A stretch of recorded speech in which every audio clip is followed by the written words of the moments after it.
E aí, gente, bom dia a todos. Esses dias eu estava meditando na palavra e eu tive um insight a respeito dessa parábola das 10 virgens que eu gostaria de compartilhar com vocês, até para vocês verem aí se faz sentido para vocês. E foi bem interessante, né? Eu estava fazendo aqui as minhas tarefas diárias e me veio assim, sabe? Do nada me veio um pensamento a respeito dessas 10 virgens, que é um pensamento diferente do que a gente costuma ouvir por aí. Da mesma forma que aconteceu com a parábola do rico e do Lázaro, né? E é mais ou menos assim, gente. Vamos ler aqui o capítulo 25 do livro de Matitiarro e a gente vai aí buscando refletir junto. Bom, começa assim. Portanto, o reino dos céus. Reino dos céus. Quando a palavra diz o reino dos céus, está se referindo à perspectiva celestial. Deixa eu colocar aqui. Reino dos céus. Peraí que eu vou pegar uma ferramentazinha aqui, ó.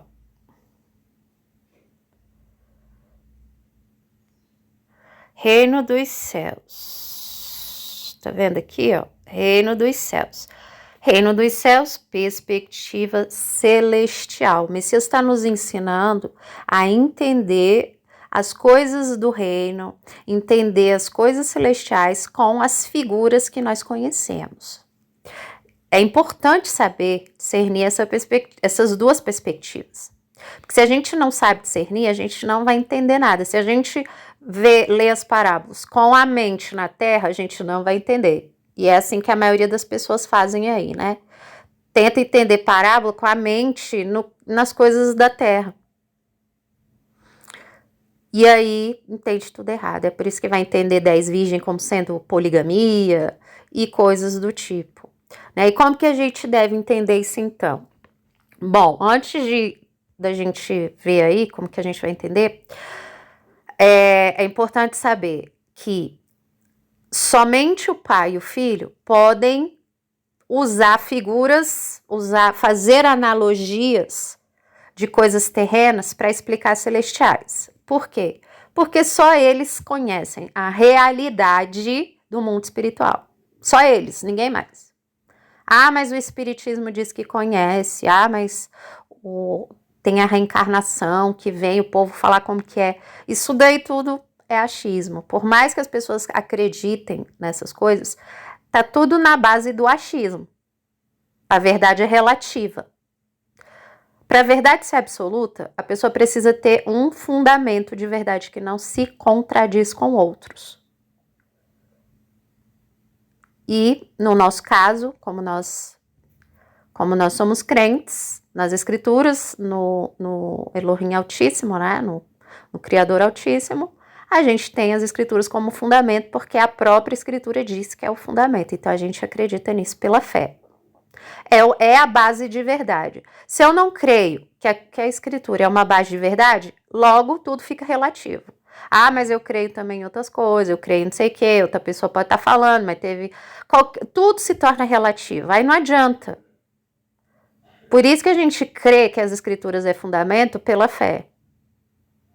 Aí a gente crê que o Criador é poderosíssimo para falar, ó, aqui é a luz e eu vou manter a palavra é luz. Mas vai ter heresia no meio? Vai, porque é preciso que haja heresias para que os sinceros se manifestem. Não é assim que a palavra ensina? Então, a Bíblia é fundamento da verdade. É o fundamento, é a base da verdade. A gente vai medir o mundo por essa base. Aí não tem como errar. Ah, no mundo tá diferente da Bíblia, então o mundo tá errado. Ah, fulano tá falando alguma coisa diferente da Bíblia, então fulano tá errado. Pronto, se a gente anda assim, a gente anda seguro, a gente não fica confuso, não fica perdido em todo o vento de doutrina, e é até bom para nós, porque acalma nosso coração. Agora, quando cada um chega e fala uma coisa, aí é abismo que chama outro, porque agora eu posso achar que é verdade, aí passa um tempo e desculpa que não é. Aí vai, se decepciona, vai para outra coisa, e cada hora tá acreditando em um negócio que com o tempo vai se revelar como mentiroso. Então, assim, aí a pessoa tá com casa na areia, não tem segurança, não tem convicção nas suas crenças. E assim anda o mundo inteiro, perdido, desencorajado, abismo que chama outro. Cai, levanta, cai, levanta. Essa é a vida de quem anda em todo vento de doutrina. Agora, quando a gente confia por fé que a palavra é fundamento, por mais que no começo a gente não tenha como saber assim exatamente, com o tempo a verdade se mostra e a gente vai. E ao contrário de quem tá na areia, a gente fica feliz. Ó, tá vendo? Ó, cumpriu. Olha, tá vendo? Era isso daqui. É o certo, é a verdade. A gente só testifica do nosso caminho. E isso é maravilhoso, né, gente? Então, só quem pode explicar reino celestial é o Pai e o Filho por meio da palavra, por meio das escrituras. O homem não pode fazer isso. O ser humano não pode. Mas tem gente que fala que foi no inferno, tem gente que fala que foi no céu, tem gente que fala que viu os espíritos, tem gente que teve experiência com isso. Tudo isso são experiências pessoais. Se não tiver de acordo com a palavra, considere anátema. Simples assim. É onde a gente mostra a nossa fidelidade. Se não tiver de acordo com a palavra, anátema. É por isso que a gente vai ver aí várias experiências de gurus religiosos, Maomé e tal.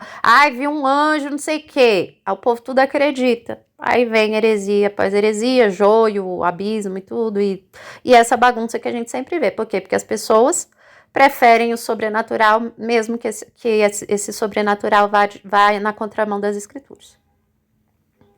As pessoas gostam disso. Isso é a inclinação da carne.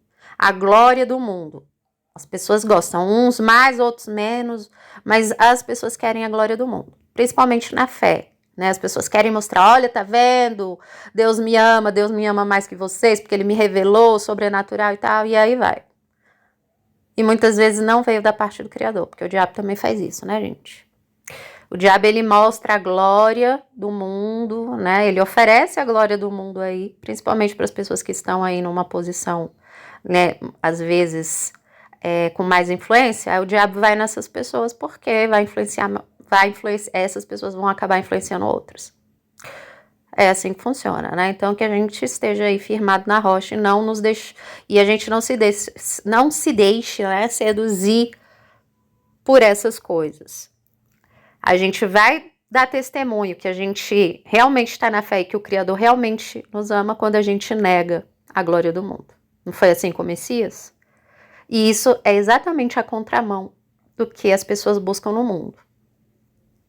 Perfeito, é sempre assim, né, que acontece. Então, quando a gente se deixa levar por experiências sobrenaturais de outras pessoas e tal, que não está alinhado com a palavra, a gente entra no reino, a verdade não é mais absoluta, mas ela se torna relativa, porque cada um, né, vai falar de acordo com as suas próprias experiências. Então, verdade relativa não é verdade. Tá bom? Então, vamos continuar aqui, ó. O reino dos céus será semelhante às 10 virgens.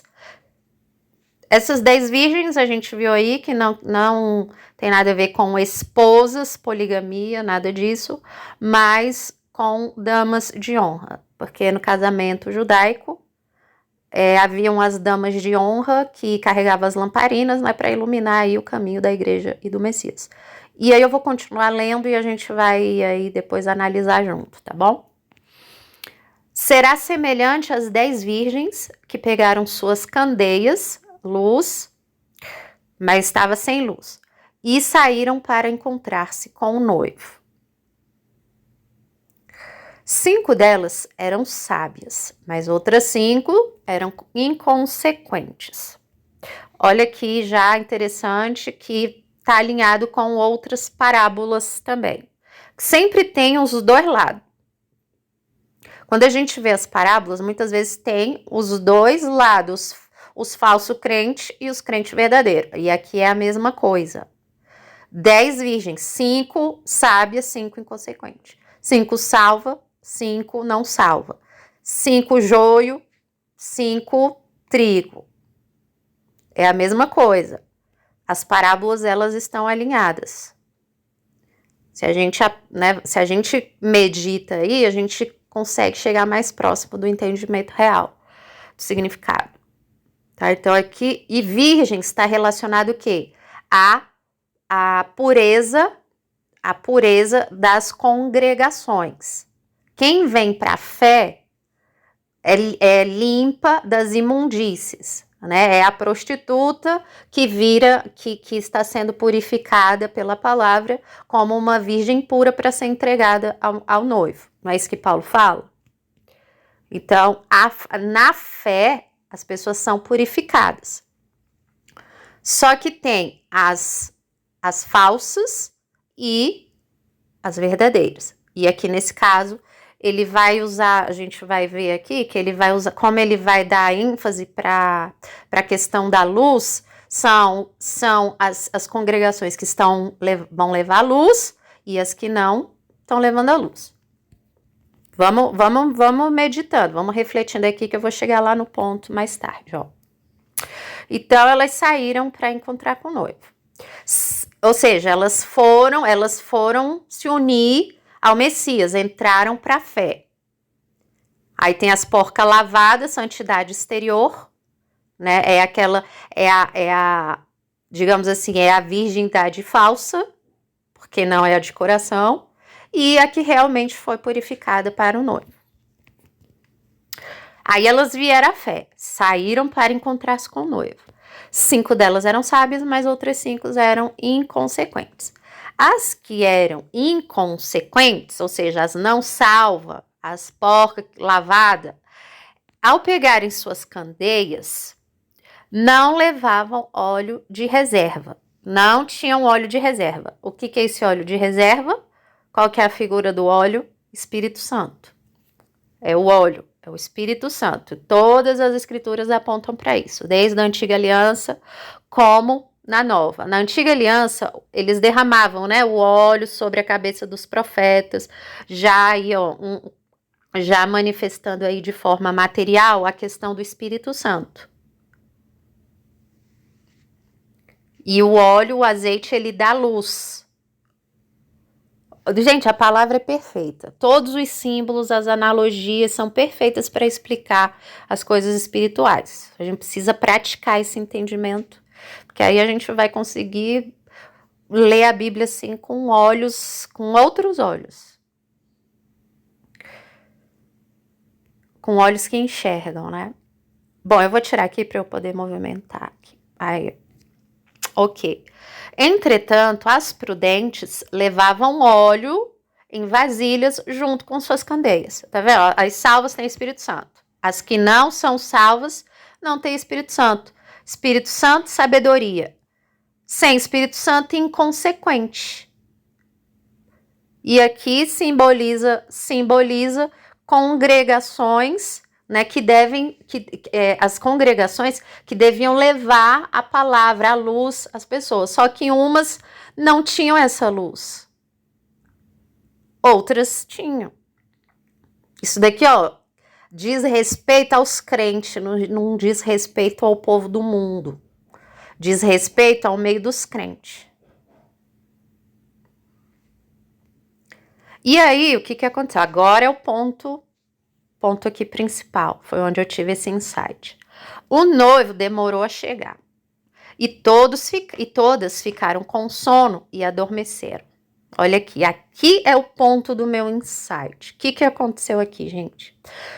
Bom, a gente tá vendo aqui que tem duas classes de crente. Os que têm Espírito Santo e o que não tem. Que também tá aí alinhado com a questão do trigo e a questão do joio. O que o Messias falou? Trigo e joio foram semeados logo no começo. Joio e trigo foram semeados logo lá quando os discípulos... O trigo estava sendo semeado, né? Pelos discípulos e pelo Messias.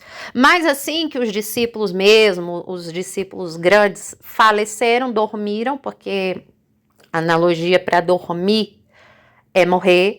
Quando os discípulos que andaram com o Messias, né, aqueles que tinham testemunhado da verdade, morreram, aí que veio? Veio o inimigo, plantou joio. Aí veio o pessoal os pagãos, misturado com os judeus apóstatas, apóstatas, porque como eu falei, né, os judeus odiavam o gentio, mas para fazer o que era errado, aí eles se uniam, né? É impressionante como o mal ele age.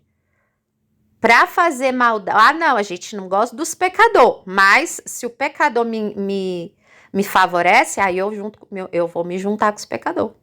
É assim que é a mentalidade do mundo e dos falsos religiosos.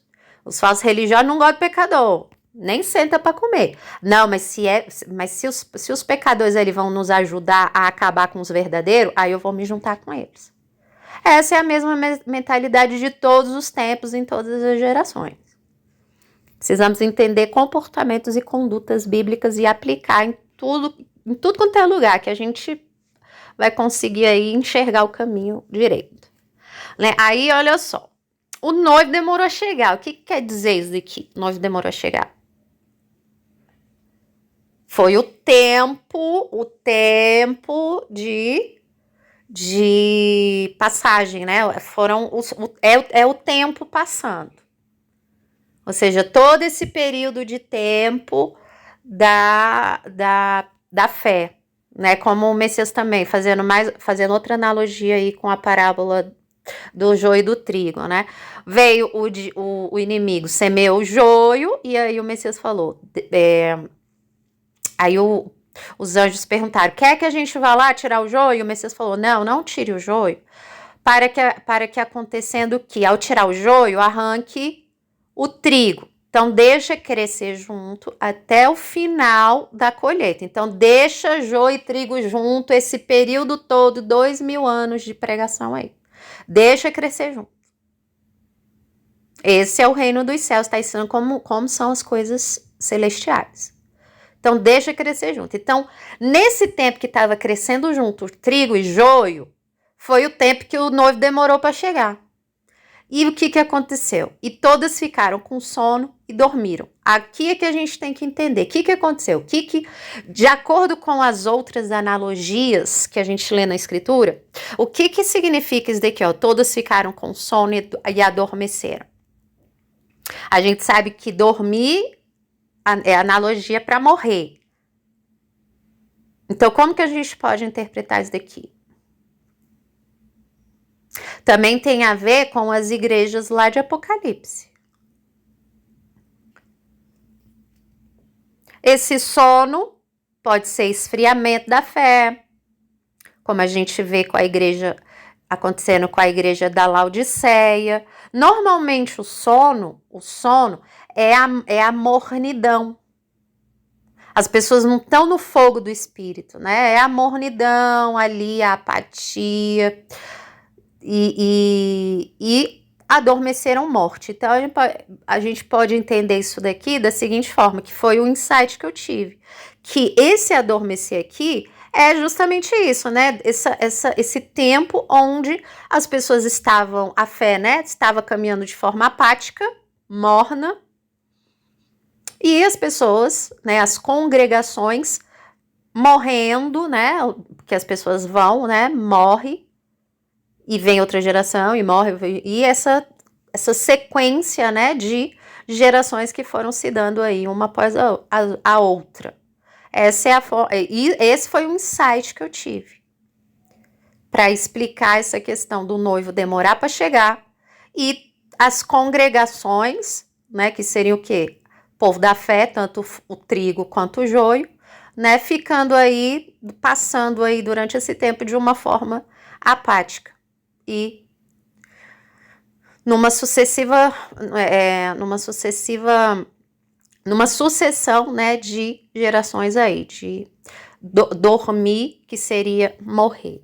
É assim que eu entendi isso daqui, gente, e combina direitinho com o resto também que a gente vai ver aqui. Porque aqui tá explicando as coisas celestiais. Tá explicando como, da mesma forma que o Messias explicou a parábola do joio e do trigo, e depois ele interpretou. E tudo tinha a ver com todo o passar de tempo da pregação do evangelho que culminaria lá na volta do Messias. Então, esse verso aqui explica muito bem essa passagem de tempo. que está alinhado com as outras parábolas. Faz sentido para você, gente? Para mim, fez todo sentido. É como a palavra do rico e do Lázaro, que as pessoas estavam entendendo de uma forma, mas era muito mais profundo o entendimento. Aí, olha só, vamos ver na sequência aqui, ó. E aí, à meia-noite, olha que interessante essa palavra aqui, à meia-noite. Meia-noite é o quê? É dia ou noite? É noite. É tempo de quê? De luz ou de trevas? De trevas. Ou seja, o Messias vai vir quando a gente estiver num momento de trevas, que está alinhado com outras parábolas também. Quer ver? Ó, vamos ver aqui, que eu acho que é interessante, ó. Meia-noite, vamos ver o que parece aqui. Ó, tem Marcos 13:35, que vai dizer: vigiai, pois, uma vez que não sabeis quando regressará o dono da casa, se à tarde, à meia-noite, ao cantar do galo, ou ao mesmo ao raiar do dia. Tá vendo? Ó, as pessoas não sabem quando virá o Messias, o dono da casa. Então, vigiar em todo o tempo. O que mais aqui que a gente pode ver? Interessante aqui também, ó, por volta da meia-noite, Paulo e Silas estavam orando e entoando hinos de louvor ao Criador, enquanto os demais dormiam. Como é que a gente pode interpretar isso daqui de uma forma a ser edificado aqui, ó? Meia-noite, normalmente período de trevas, normalmente o período onde está escuro, um período onde as pessoas não estão trabalhando.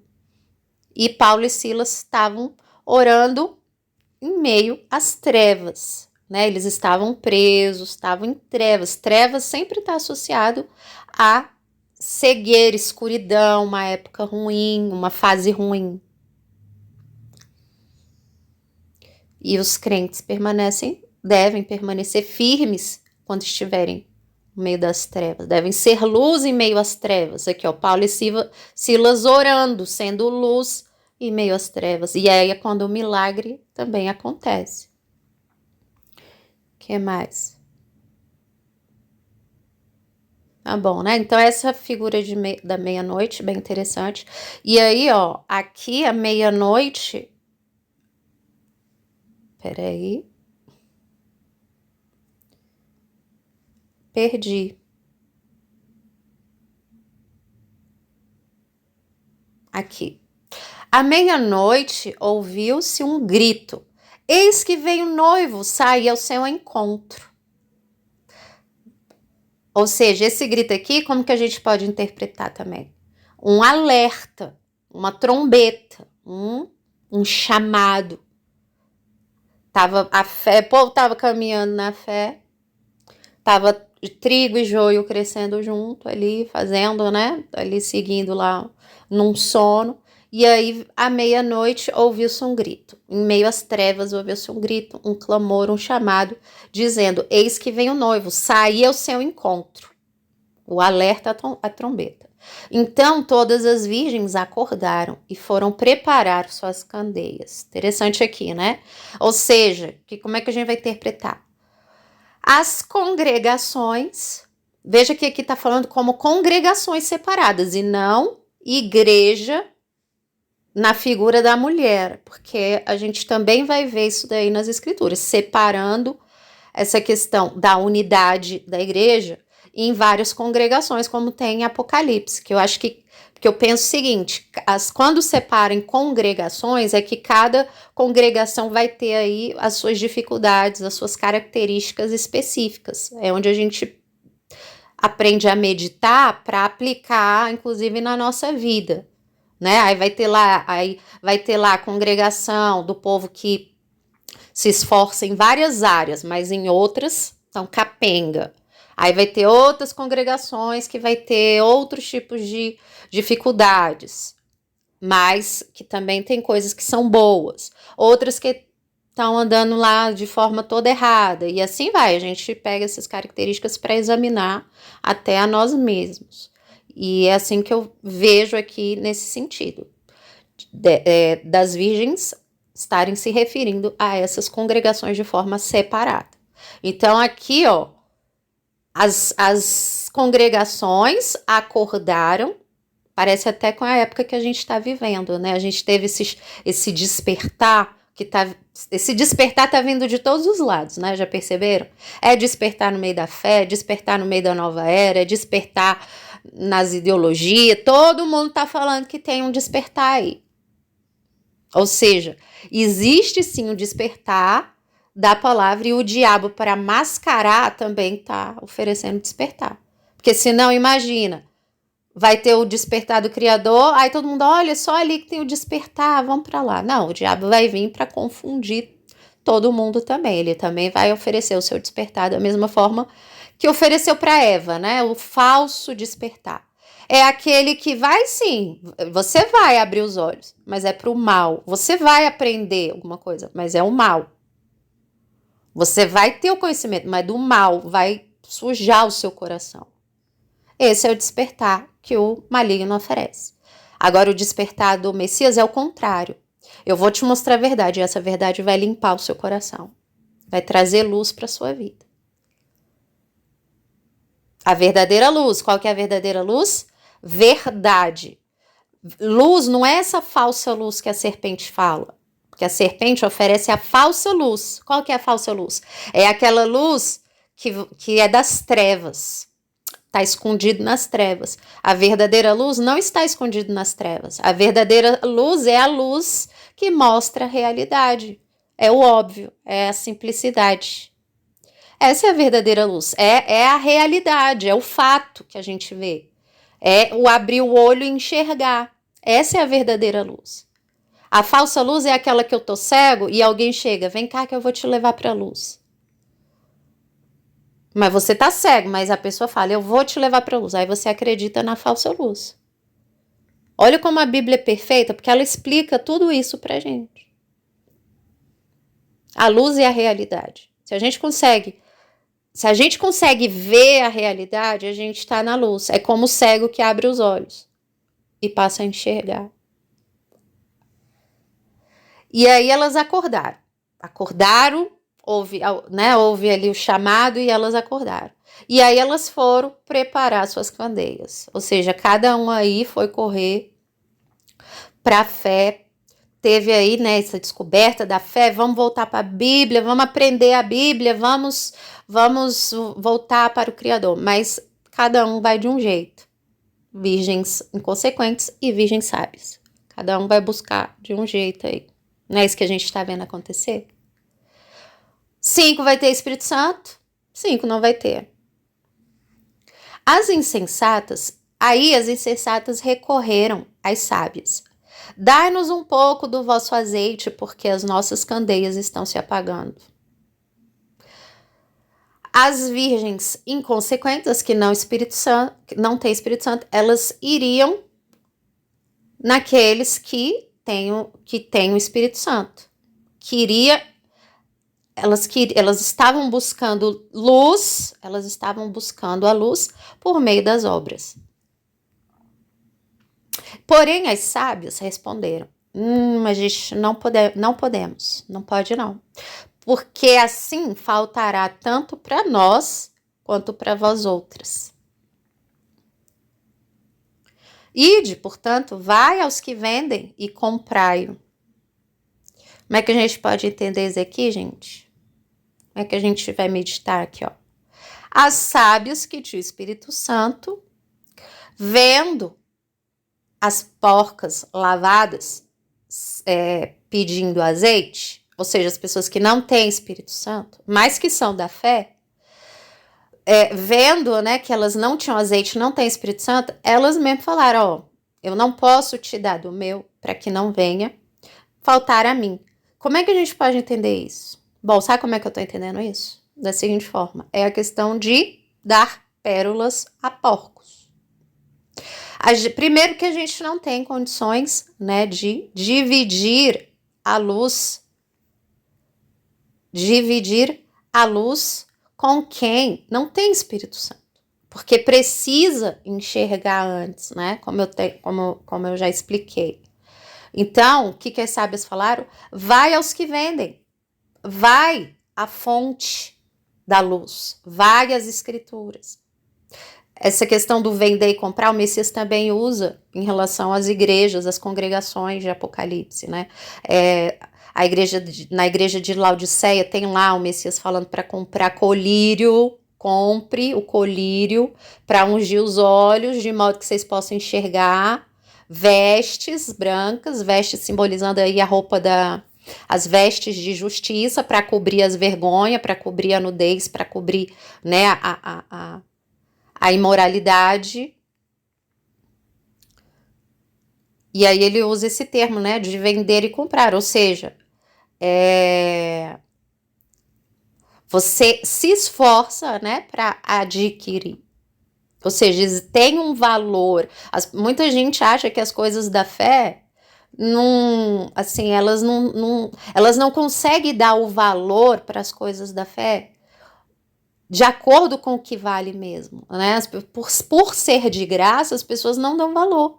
E é justamente o contrário. Se o Criador está dando de graça, é justamente por a gente não ter condições de pagar por isso nunca. Por isso que a gente dá muita graça. Porque se a gente tivesse que pagar, provavelmente valorizaria mais. Mas a gente nunca ia conseguir pagar. Por isso que é de graça. Só que a inclinação da carne é aquilo que é de graça, as pessoas não valorizam. Essa não é a inclinação da carne. Mas para aqueles que verdadeiramente entenderam o valor da salvação, vai compreender que é de graça, porque se te fosse cobrado, eu jamais conseguiria pagar. E aí a graça fica muito, muito, muito mais valiosa e a nossa gratidão ao Criador é eterna. Porque ele nos deu um bem de um valor inestimável. E foi de graça. Mas isso só vai acontecer se a gente realmente entender qual é o valor da salvação. Mesmo que tenha sido de graça. Então, voltando aqui para o texto, ó, lá o Messias usa muito, né, esse termo também, Apocalipse, comprar, vender, para mostrar que é algo que tem valor, a luz é algo que tem valor, né? Precisa conhecer o valor disso. Quando a gente sabe o valor da nossa fé, a gente consegue aí entender também a graça, né? Também tem a parábola da pérola de grande valor, que tinha um comerciante que colecionava pedras, colecionava coisas de valor. Mas quando achou aquela pérola de grande valor, que é o que? A fé, o Messias, o Evangelho, a salvação, o reino, a vida eterna. Quando achou essa, ele vendeu todas as outras. O que está querendo dizer com essa parábola também, que está alinhado com todas? Que tudo que tem de valor nesse mundo nem se compara com o valor da vida eterna. Aí esse comerciante vendeu tudo, todas as pérolas, para adquirir a pérola de grande valor. Será que é isso que a gente vê o pessoal fazendo no mundo, gente? Ou é o contrário? Ou será que estão vendendo o Messias para conseguir outras pérolas de valor, que tem valor no mundo, mas não tem valor da vida eterna? O que será que está acontecendo no mundo? A inclinação da carne. É por isso que é importantíssimo a gente saber o que é reino, o que é mundo. Mundo não é só sistema. Mundo é o apego às coisas que são desta vida. Porque tem muita gente se dizendo contra o mundo, mas vive com a mente no mundo. Até satanista ensina essas coisas. Satanista tem isso aí, falar que, porque as pessoas são mundanas. Lá no satanismo fala isso. Por isso que a gente vai ver interpretação errada em tudo quanto é lugar, chamando mundanismo outras coisas aí, que não é o que o Evangelho ensina. O mundanismo é o apego às coisas dessa vida. É querer a glória deste mundo.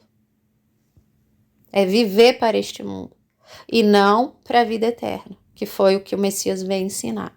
Muita gente por aí diz crer no Messias, mas vive como se vida eterna fosse, não, tá. É importante essa vida, mas quando eu morrer é bônus. sendo que é o contrário. A vida verdadeira é o reino. Essa daqui é um boninhos que a gente vai ter uma vida aqui boa se a gente estiver, né, andando aqui buscando a vida eterna. Se a gente estiver vivendo para o propósito da vida eterna, a vida aqui que vai ser consequência das nossas atitudes quando a gente busca as coisas do reino primeiro. Entendeu a diferença? É tudo o contrário, gente. É tudo o contrário. Aí continua, ó. Mas saindo elas para comprar, chegou o noivo. As virgens que estavam preparadas entraram com ele para o banquete de núpcias. E a porta foi fechada. Aqui é o desfecho, né? Aqui é quando o joio é separado do trigo. Aqui é quando o joio vai ser queimado, que a gente vai ver aqui, ó. Mais tarde, todavia, chegaram as virgens imprudentes e clamaram: Senhor, Senhor, abre a porta para nós, ó. Alinhadinho com as outras parábolas. Senhor, Senhor, não profetizamos em teu nome, não fizemos as coisas em teu nome, não expulsamos demônio em teu nome, não pregamos a palavra em teu nome, a gente não falou que era crente. Aí o que o Messias vai falar? Apartai-vos de mim, nunca vos conheci. Vós que praticais a iniquidade. O que mais tem hoje em dia é isso, gente. As pessoas dizem servir o Messias, mas agem pelas emoções e pelos próprios interesses do coração. As pessoas não sabem. Não tem o que eu vejo, né? As pessoas aí têm uma dificuldade enorme de negar a si mesmo. Elas acham assim, não, o Salvador é bom, quer que eu seja feliz, então assim, eu posso fazer o que eu quiser, posso viver na fornicação, no adultério, posso fazer o que eu quiser, porque ele quer que eu seja feliz. Não é assim que o mundo pensa? De várias formas aí. As pessoas não conseguem levar a sua cruz. Cada um tem a sua cruz.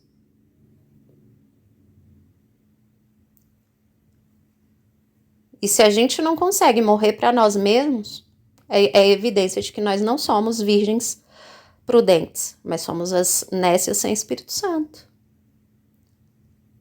Enganando-nos a nós mesmos, como Paulo diz. As próprias pessoas se iludem.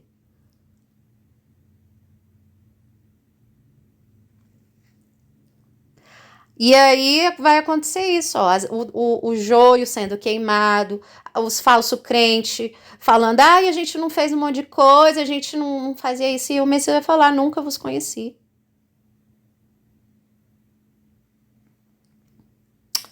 Aí, ó, contudo, o Messias respondeu, com certeza vos afirmo que não vos conheço. Tá vendo? A mesma coisa da outra parábola lá. A mesma coisa.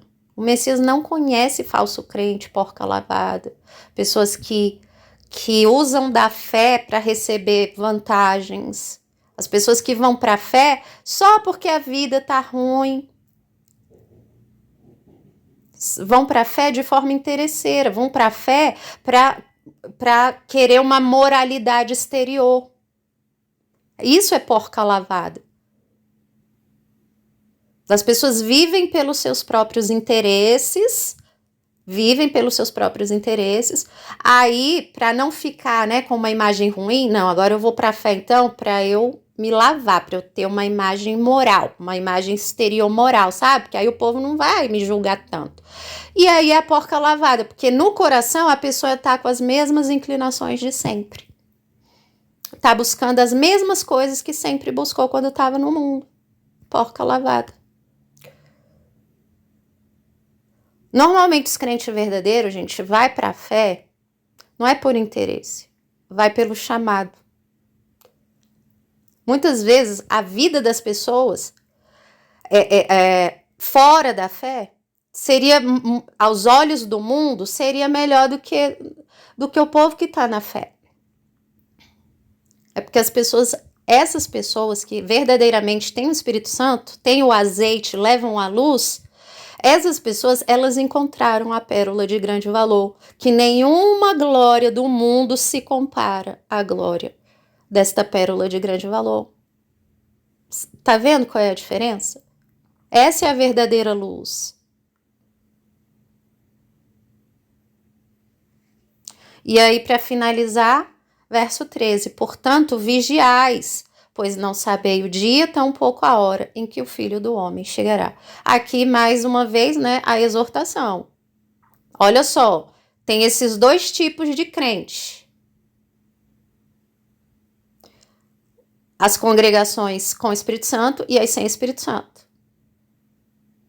As pessoas durante os tempos tá crescendo joio e trigo junto. Elas estão mornas, estão adormecidas. Mas no despertar, no tocar das trombetas, no chamado, será que elas estão levando a luz com azeite? Ou será que elas não têm azeite? Ou será que elas estão vivendo para as coisas deste mundo? Essa parábola, a gente, está alinhado com todas as outras. E é aí que a gente vê que a probabilidade dessa interpretação estar correta é muito alta, né? Porque a gente está copiando a interpretação das outras. E aí, né, tudo se encaixa. Assim é o reino dos céus. Essa é a interpretação, a perspectiva celestial. Não faz sentido para vocês? Como é que vocês já ouviram explicando essa parábola por aí? Com poligamia? Será que estão sujando mais uma vez as palavras do Criador com coisas relativas a esta vida? Por conta das inclinações? Porque eu já ouvi tanta coisa aí por aí, gente. Estão colocando o Messias como polígamo. A poligamia é diretamente associada com tradições, com coisas desta vida. E não com as celestiais. É a mesma coisa os islâmicos lá. Fala que quando morrer vai ter 72 virgens nos céus. Carnal, inclinação, desejos carnais e não virtudes elevadas. Mas a gente só vai conseguir enxergar isso se a nossa mente estiver pura no reino e não nas coisas dessa vida. Perspectiva celestial, não terrena. Tá bom, gente? Ó, eu vou finalizar por aqui, porque eu acho que esse vídeo já ficou muito grande. Mas, ó, meditem nisso daí, né? Quem quiser complementar, fica à vontade, tá? Escrevam aí nos comentários. E aí a gente vai debatendo aí junto essas questões, tá? Fala aí se fez sentido para vocês, tá bom? Um grande abraço para todos, que o Pai abençoe a vida de todos vocês. Tchau, tchau.